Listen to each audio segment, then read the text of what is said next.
শিক্ষার্থী বন্ধুরা আসসালামু আলাইকুম। টেক টিউটোরিয়াল ইউটিউব চ্যানেল পক্ষ থেকে আপনাদের জানাই শুভেচ্ছা এবং অভিনন্দন। আজকের আলোচনার বিষয় হচ্ছে আরসিসি ফুটিং ডিজাইন। তো আসলে ফুটিংটা কি সেটা আগে আমাদের জানতে হবে। ফুটিং কাকে বলে? ফুটিং হচ্ছে ফাউন্ডেশন এমন একটা অংশ যা সুপার স্ট্রাকচার লোডকে নিরাপদভাবে সাবসয়েলে স্থানান্তর করে, অর্থাৎ কাঠামো থেকে আগত লোড ভিত্তি গ্রহণ করে এবং সেই লোড ফুটিং এর মাধ্যমে ধাপে ধাপে সুষমভাবে মাটির শক্ত স্তরে ছড়িয়ে পড়ে। আমরা অনেকে ভিত্তি বা ফাউন্ডেশনকে ফুটিং এর সাথে গুলিয়ে ফেলি। আসলে ভিত্তি এবং ফুটিং এর মাঝে পার্থক্য রয়েছে। সহজ ভাষায় যদি আমরা বলতে চাই, তাহলে কাঠামোর সর্বনিম্ন অংশ যেটা, সেটা হচ্ছে ভিত্তি, এবং ভিত্তির নিচের যে অংশ সেটা হচ্ছে ফুটিং। আশা করি ভিত্তি এবং ফুটিং এর মূল পার্থক্য বুঝতে পেরেছেন। এবার আসুন আরসিসি ফুটিং এর ডিজাইন সম্পর্কে জানি। এখানে আরসিসি ফুটিং ডিজাইনের কিছু ধাপ রয়েছে। সে ধাপগুলো হচ্ছে কি কি? যে প্রথমত হচ্ছে ডিজাইন লোড নির্ণয় করতে হবে। ডিজাইন লোড দুই ধরনের থাকে, একটা হচ্ছে তার উপর আরোপিত লোড এবং আরেকটা হচ্ছে ফুটিং এর নিজস্ব লোড। তারপরে হচ্ছে 2 নাম্বার ফুটিং এর চওড়া নির্ণয়। 3 নাম্বার হচ্ছে সর্বোচ্চ বেন্ডিং মোমেন্ট নির্ণয় এবং 4 নাম্বার হচ্ছে ফুটিং এর গভীরতা নির্ণয়। এই গভীরতা নির্ণয় করতে হয় দুই ভাবে। প্রথমত হচ্ছে বেন্ডিং মোমেন্টের সাহায্যে এবং দ্বিতীয়ত হচ্ছে শিয়ার পীড়নের সাহায্যে। তারপরে হচ্ছে যে টেনসাইল রডের ক্ষেত্রফল নির্ণয়। তারপরে হচ্ছে বন্ড পীড়ন নির্ণয়। তারপরে হচ্ছে ডিস্ট্রিবিউশন রডের ক্ষেত্রফল। তারপরে হচ্ছে ফুটিং এর নিজস্ব ওজন যাচাইকরণ। তারপর সর্বশেষ যে ধাপটি সেটি হচ্ছে বিস্তারিত চিত্র অঙ্কন। তো এখন পরীক্ষাতে ফুল ডিজাইন কখনো আসে না, সচরাচর 1 থেকে 5 ধাপ অর্থাৎ টেনসাইল রডের ক্ষেত্রফল পর্যন্ত চেয়ে থাকে, কিন্তু আমরা ফুল ডিজাইন করে দেখাবো। তো চলুন শুরু করা যাক।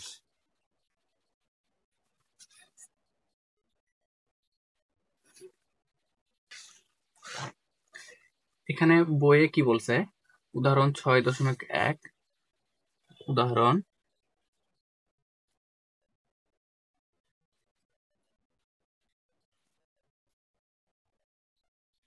25 সেন্টিমিটার প্রস্থের একটি ইটের দেয়ালের প্রতি মিটার দৈর্ঘ্যে এর ফুটিং এর উপর 2000 কেজি লোড আরোপিত হয়। মাটির নিরাপদ ভার বহন ক্ষমতা 15,000 KG per metre square. F prime C হচ্ছে 200 KG per centimetre square. F S হচ্ছে 1400 কেজি পার সেন্টিমিটার স্কোয়ার এবং এন হচ্ছে 10। ভিসি হচ্ছে 4.2 কেজি পার মিটার স্কোয়ার এবং ইউ হচ্ছে 18 কেজি পার সেন্টিমিটার স্কোয়ার হলে দেয়ালটির জন্য একটি আরসিসি ফুটিং ডিজাইন করো। এখানে আমাদের ইটের দেয়ালের কথা বলছে। তো ইটের দেয়ালের ক্ষেত্রে কংক্রিটের দেয়ালের চেয়ে একটু আলাদা সূত্র, সুতরাং আমরা ইটের দেয়ালের সূত্র অনুসারে অঙ্কটা করব। তো প্রথম ধাপ হচ্ছে, একটু আগে পড়লাম, স্টেপ 1। স্টেপ 1 হচ্ছে design load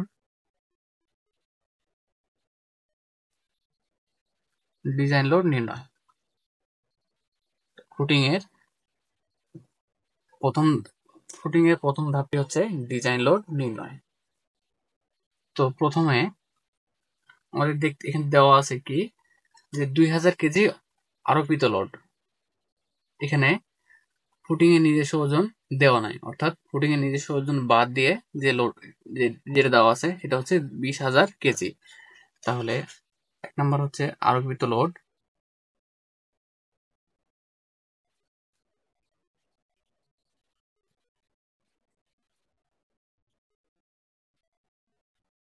20,000 KG per metre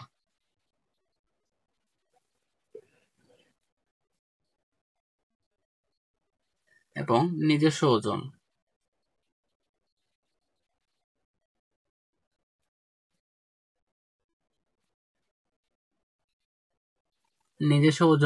নির্ণয় করতে একটা আনুমানিকভাবে লোড ধরে নিতে হয়। সেটা ধরার নিয়ম হচ্ছে আমাদের 4 থেকে 10%। এখন আমরা এখানের মধ্যে যে কোনো একটা ধরতে পারি। আমরা সর্বোচ্চটা ধরেই ডিজাইন করি। তাহলে এখানে আমরা 10% ধরলাম। তাহলে 20,000-এর 10% কত হয়? 2000 কেজি পার মিটার। অতএব টোটাল যে লোডটা সেটা হয় আমাদের 22,000 কেজি পার মিটার।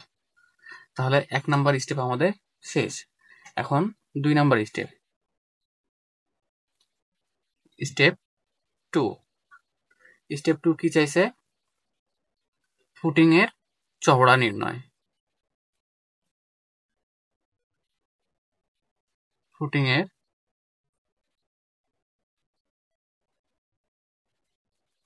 চওড়া নির্ণয়। প্রথমে আমাদের ফুটিং এর ক্ষেত্রফল বের করে নিতে হবে।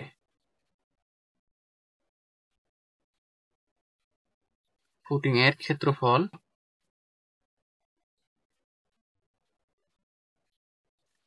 নির্ণয়ের সূত্র হচ্ছে যে আমাদের মোট যে লোড সেটা হচ্ছে কত? 22,000। আচ্ছা, আগে সূত্রটা লিখি। মোট লোড ভাগ হচ্ছে মাটির ভার বহন ক্ষমতা। আর মাটির ভার বহন ক্ষমতা কত দেওয়া আছে এখানে? 15,000 কেজি পার মিটার স্কোয়ার। তাহলে এটাকে পি দ্বারা প্রকাশ করলাম। তাহলে এখানে কি হচ্ছে? ডাব্লিউ এর মান হচ্ছে 22,000 কেজি এবং পি এর মান হচ্ছে 15,000 কেজি।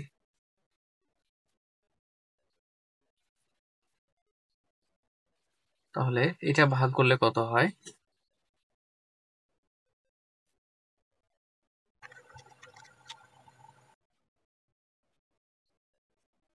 1.47 metre square.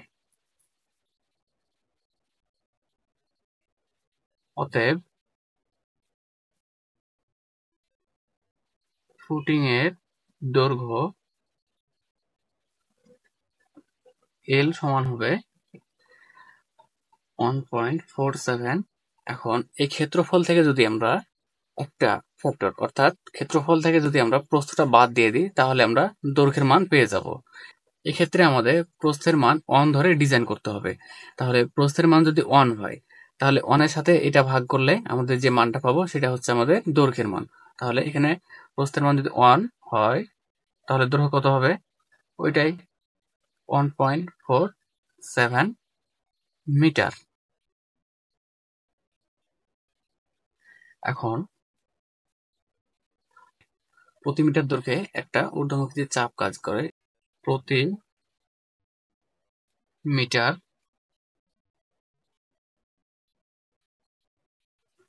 চওড়ার জন্য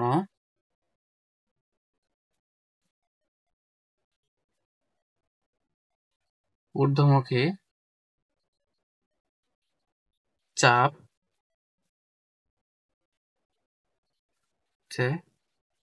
একে ওমেগা দ্বারা প্রকাশ করা হয়। এটার নির্ণয় সূত্র হচ্ছে যে আরোপিত যে লোড সে লোডটাকে আরোপিত লোড কত আমাদের? আরোপিত লোড হচ্ছে 20,000। এখন আরোপিত লোডটাকে আমাদের যে দৈর্ঘ্য সে দৈর্ঘ্যের সাথে ভাগ করতে হবে। 1 ভাগ 1.47 অর্থাৎ আমাদের যে আরোপিত লোড এর 2000 লোড, এর 2000 লোড পুরোটাই হচ্ছে আমাদের 1.47 মিটারের উপর ক্রিয়া করত। কিন্তু এখন আমাদের 1 মিটারের জন্য প্রতি মিটার অর্থাৎ 1 মিটারের জন্য ঊর্ধ্বমুখীভাবে কত বল কাজ করবে সেটা আমাদের বের করতে হবে। সেটাকে ওমেগা দ্বারা প্রকাশ করা হয় এবং সেটা বের করার জন্য আমাদের মোট যে লোড আরোপিত লোড সেই লোডটাকে আমাদের মোট যে দৈর্ঘ্য সেটা দ্বারা ভাগ করলে প্রতি মিটারে আমরা সেটা পেয়ে যাব। তাহলে 2000কে যদি আমরা 1.47 দ্বারা ভাগ করি তাহলে কত পাচ্ছি? সরি 20,000, 20,000 ভাগ হচ্ছে 1.47, তাহলে 13,605.44 কেজি পার মিটার।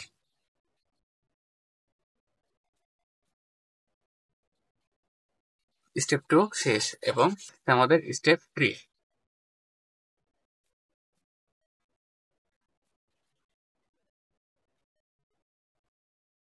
স্টেপ 3 তে কি চাইছে?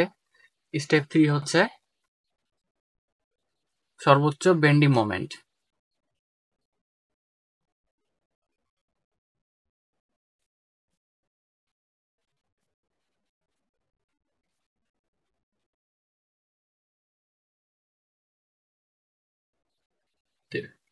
M is equal to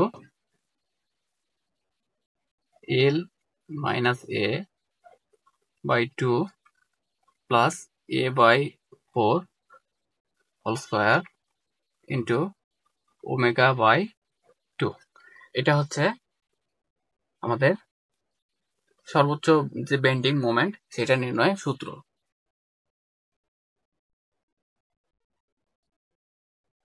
তাহলে আমরা এল এর মান কত পেয়েছি?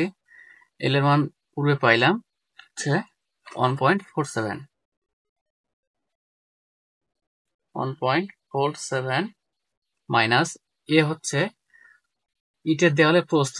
ইটের দেওয়ালের প্রস্থ এখানে কত? 25 সেন্টিমিটার। তাহলে এটা কত হবে? 25 সেন্টিমিটারকে যদি আমরা মিটার করে নিই তাহলে 0.25 মিটার বাই 2 প্লাস এর মান হচ্ছে 0.25 ভাগ হচ্ছে 4 স্কোয়ার ইন্টু ওমেগার মান হচ্ছে যেটা আমাদের ঊর্ধ্বমুখী চাপ। ঊর্ধ্বমুখী চাপের মান কত পাইছি? 13,605.44, 13,605.44 ভাগ হচ্ছে 2।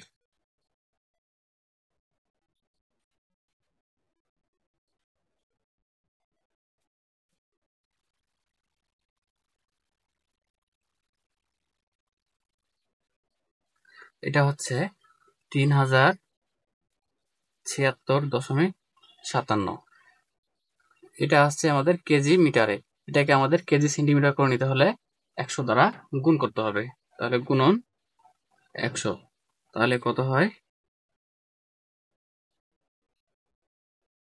3,076.57 কেজি সেন্টিমিটার। এখন পরবর্তী যে স্টেপ সেটা হচ্ছে আমাদের গভীরতা নির্ণয়, অর্থাৎ আমাদের যে ফুটিং, সে ফুটিং এর গভীরতা নির্ণয়। স্টেপ 4,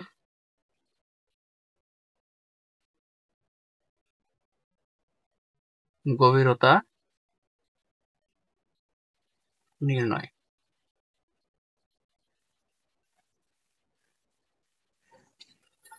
এখন গভীরতা নির্ণয়ের পূর্বে বললাম যে গভীরতা নির্ণয়ের আমাদের দুইটা পদ্ধতি রয়েছে। একটা হচ্ছে বেন্ডিং মোমেন্ট পদ্ধতিতে, একটা হচ্ছে শিয়ার পীড়নের পদ্ধতিতে। এই পদ্ধতির মধ্যে যে মানটা আমাদের সবচেয়ে বড় হবে সে মানটা হবে আমাদের গ্রহণযোগ্য। তো এখন আমরা প্রথমে বেন্ডিং মোমেন্টের সাহায্যে বের করব, পরবর্তীতে আমরা শিয়ার পীড়নের সাহায্যে বের করব। তাহলে বেন্ডিং মোমেন্টের সাহায্যে বের করার সূত্র হচ্ছে ডি এম, যেহেতু আমরা মোমেন্টের সাহায্যে বের করতে সেই জন্য এম দ্বারা প্রকাশ করলাম, is equal to root over M ভাগ আর বি। এখানে আর এর মান বের করার নিয়ম হচ্ছে আমরা ডিজাইন 1-এ পড়ছিলাম। প্রথমে এখানে আমাদের কে এর মান বের করে নিতে হয়। K is equal to N by N plus F S by F C. এখানে এন এর মান কত দেওয়া আছে আমাদের বইয়ে? এন এর মান দেওয়া আছে 10। এফ এস এর মান দেওয়া আছে হচ্ছে 1400। এখানে এফ প্রাইম সি দেওয়া আছে। তো এফ আমরা আরেকটা জানি যে F C is equal to 0.45 into F prime C. তাহলে 0.45 এর সাথে আমরা যদি এখানে 200 গুণ করি তাহলে কত পাই? 0.45 ইন্টু 290। অতএব এফ সি এর মান হচ্ছে 90। তাহলে এখানে টোটালটা ক্যালকুলেট করলে কত হয়? 10 ভাগ 10 প্লাস 1400 ভাগ হচ্ছে 90। এটা হচ্ছে 0.39। এখন কে সমান জানি আমরা 1 মাইনাস কে বাই 3, অর্থাৎ ডিরেক্ট মানটা বসিয়ে দিলাম 0.39 ভাগ হচ্ছে 3 ভাগ 3 মাইনাস 1। এটা হচ্ছে 0.869। অতএব R is equal to half F C J K. 0.5 F C এর মান হচ্ছে আমাদের কত? এফ সি এর মান পাইলাম 90 এবং জে এর মান হচ্ছে কত? জে হচ্ছে 0.87 ইন্টু কে এর মান হচ্ছে 0.39। তাহলে টোটালটা হয় আমাদের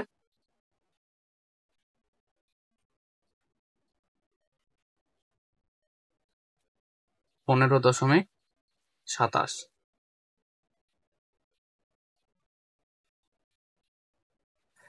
এখন মোমেন্ট পাইছি কত আমরা এখানে? 307657.26 ভাগ হচ্ছে আর এর মান পাইলাম কত? 15.27 ইন্টু বি এর মান এখানে 1 মিটার ধরা হয়েছিল, অর্থাৎ 1 মিটার সমান হচ্ছে 100 সেন্টিমিটার।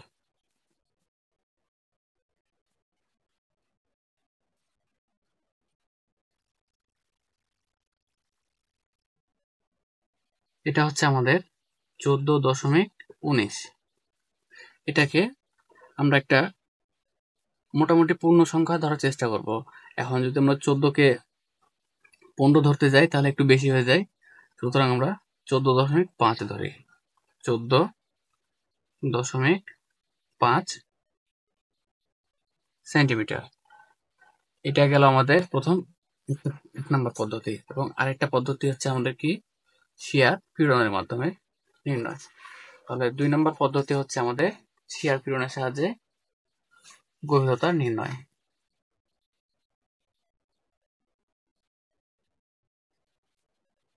শিয়ার পীড়নের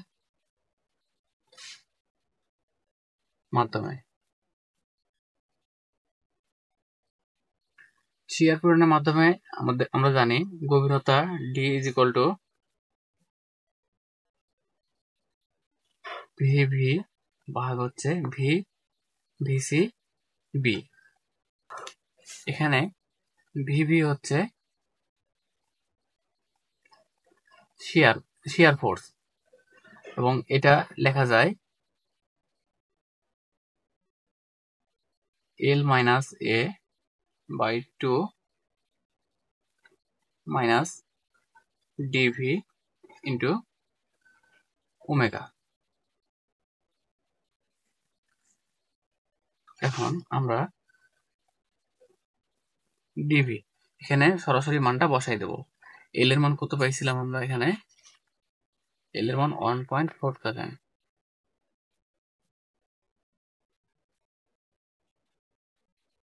1.47 মাইনাস ই এর মান হচ্ছে 0.25 ভাগ 2 মাইনাস ডিভি। এখানে আমাদের ডিভির মানটা বের করতে হবে। এখানে যে মানটা দেওয়া আছে ডিভির, সেটা হচ্ছে আমাদের সেন্টিমিটারে দেওয়া আছে। এই মানটাকে আমাদের মিটারে করার জন্য ডিভি ভাগ হচ্ছে 100 দ্বারা ভাগ করতে হবে। ডিভিকে 100 দ্বারা ভাগ করতে হবে। এটা হয়ে গেল ইন্টু ওমেগা। ওমেগার মান আমরা যেটা ঊর্ধ্বমুখী চাপ পাইছিলাম এটা কত, 13,605.44। 13,605.44। ভিসি, ভিসি এর মান আমরা এখানে দেওয়া আছে আমাদের। ভিসি হচ্ছে 4.2 KG per centimetre square. 4.2 KG per centimetre square into B এর মান হচ্ছে আমরা ধরছি কত, 100। এখন পুরোটাকে আমরা ক্যালকুলেটর উঠিয়ে শিফট চালের মাধ্যমে আমরা সমাধান করব।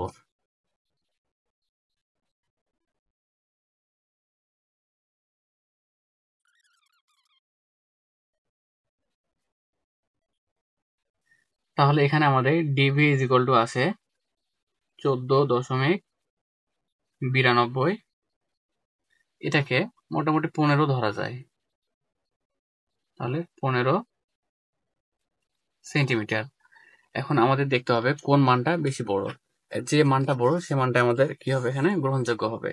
এখানে মোমেন্টের সাহায্যে যেটা বের করছিলাম এটা হচ্ছে আমাদের 14.5, এবং এটা আসছে কত, এটা 15 সেন্টিমিটার। তাহলে আমাদের গ্রহণযোগ্য হচ্ছে এটা। যেহেতু মোমেন্টের সাহায্যে নির্ণয়কৃত মানের চেয়ে এই মানটা বড়, সুতরাং আমাদের গ্রহণযোগ্য মান হবে 15 সেন্টিমিটার।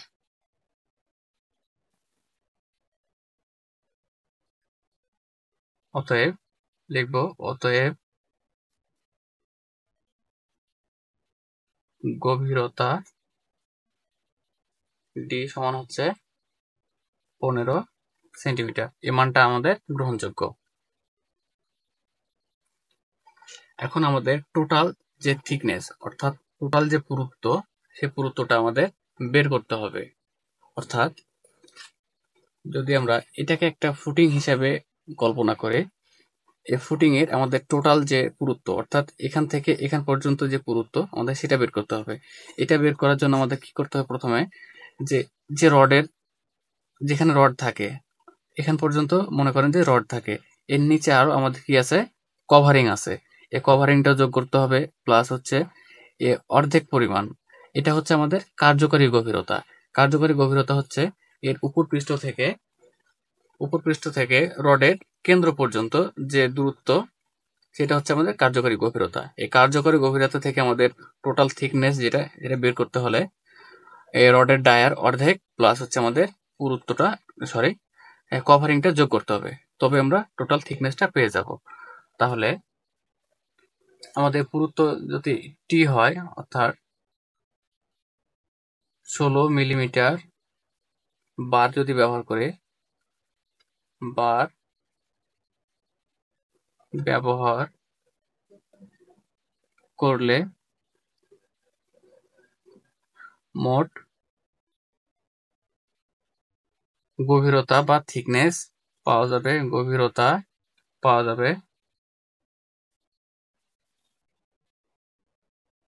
কত, টি ইজ ইকুয়াল টু, প্রথমে আমাদের ধরতে হবে যে টি অর্থাৎ কার্যকরী গভীরতা ডি প্লাস হচ্ছে রডের ব্যাসের অর্ধেক, অর্থাৎ এখানে আমাদের 16 মিলিমিটার ব্যবহার করছে, তাহলে 1.6, এটা সেন্টিমিটারে ধরে নিতে হবে, কারণ এই মানগুলো আগে থেকে আমাদের সেন্টিমিটার বের করা হয়েছে। তাই এই রডের মানটাকে আমাদের সেন্টিমিটারে ধরতে হবে, ভাগ হচ্ছে 2 প্লাস হচ্ছে কভারিং।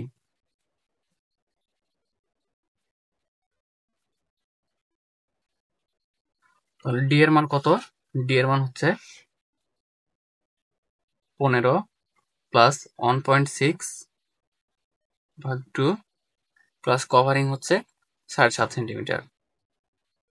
তাহলে টোটালটা হচ্ছে কত আমাদের এখানে, 23.3 সেন্টিমিটার।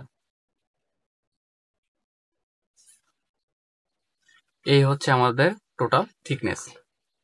এখন স্টেপ 5,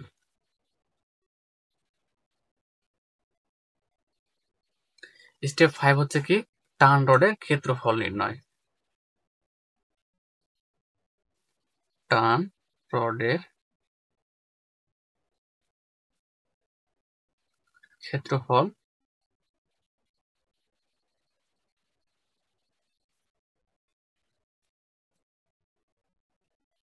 AS,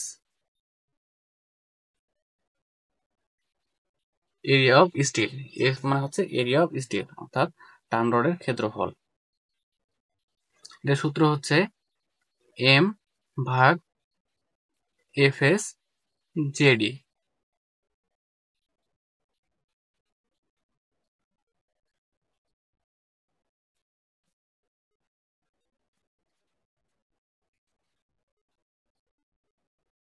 এম এর মান কত পাইছিলাম আমরা? মোমেন্ট কত পাইছিলাম? মোমেন্ট হচ্ছে 307 657, 307 657 দশমিক কত 26 এবং এফএস এর মান কত এখানে? 1400। জে এর মান বের করলাম এখানে। জে এর মান হচ্ছে 0.87, 0.87 ডি। ডি এর মান হচ্ছে 15। তাহলে এটা ক্যালকুলেট করলে কত হয়?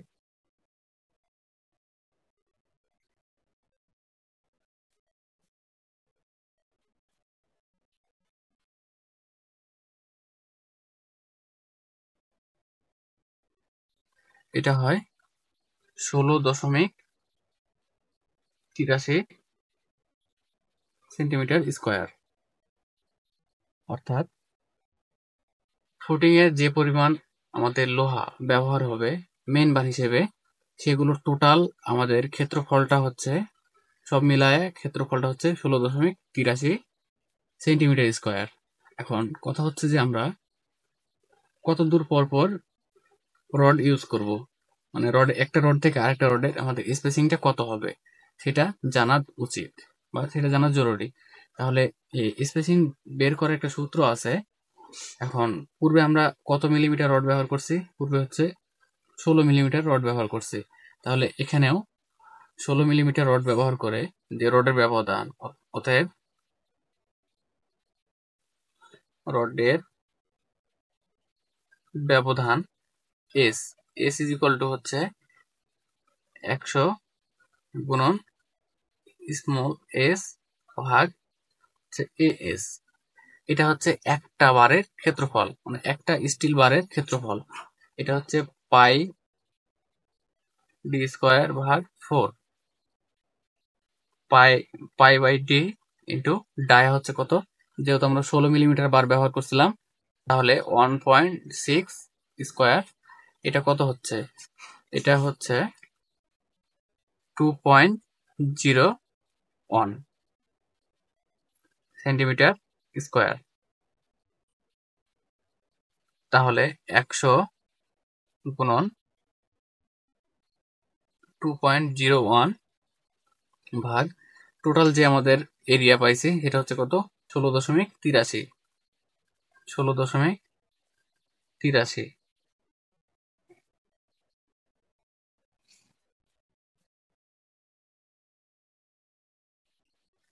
তো এখানে হচ্ছে আমাদের 11.94। এখন কথা হচ্ছে যে আমাদের রডের যে ব্যবধান, এই ব্যবধানটা আসছে আমাদের 11.94 সেন্টিমিটার। তো এখন আমরা এটাকে যদি পূর্ণ সংখ্যা করি, হয় আমরা 12 করব, না হয় হচ্ছে 11.5 করব বা 11 করব। কিন্তু এখন এই ব্যবধানের ক্ষেত্রে আমরা কি করব? এই ব্যবধানের ক্ষেত্রে আমাদের একটা বিষয় লক্ষ্য রাখতে হবে। ইঞ্জিনিয়ার হিসেবে তো আমাদের কাজ হচ্ছে সাশ্রয় করা, কিন্তু এটা যদি আমরা এটা টোটালটা বাড়াইয়া দিই, মানে স্পেসিংটা যদি আমরা সাপোজ এখান থেকে এখান পর্যন্ত স্পেসিং ছিল আমাদের 11.94, এটাকে যদি আমরা বাড়াইয়া দিই তাহলে 12 হইলো। কিন্তু 12 হইলে আমাদের যে একটা কাঠামোর নির্দিষ্ট শক্তি আছে, সে শক্তিটা কি হয়ে যাবে? কমে যাবে। সুতরাং স্পেসিং এর ক্ষেত্রে আমাদের কি করতে হবে? এই যে অতিরিক্ত অংশটা সেটা আমাদের বাদ দিয়ে দিতে হবে। অর্থাৎ হয় আমাদের 11.5 করতে হবে, না হয় 11 করতে হবে। আমাদের অঙ্ক করার সুবিধার্থে এখানে আমরা 11 করে ধরবো। সুতরাং এখানে 11 করে ধরবো, 11 সেন্টিমিটার। আমাদের মনে রাখতে হবে যে আমরা একটা কাঠামো ডিজাইন করতেছি, সেটা আমাদের খরচ এবং খরচ সাথে আমাদের স্থায়িত্ব বৃদ্ধির লক্ষ্যে আমাদের ডিজাইন করতে হবে। এখানে শুধুমাত্র খরচের যে আমাদের ব্যয়ের পরিমাণ হ্রাস করতে গিয়ে যে আমাদের কাঠামোটা দুর্বল হয়ে যাবে, সেটা কিন্তু আমাদের কাম্য নয়। সুতরাং এখানে আমাদের কি করতে হবে, স্পেসিংটা কমায় নিয়ে আসতে হবে, এখানে বাড়ানো যাবে না। তাহলে 11 centimetre distance centre to centre.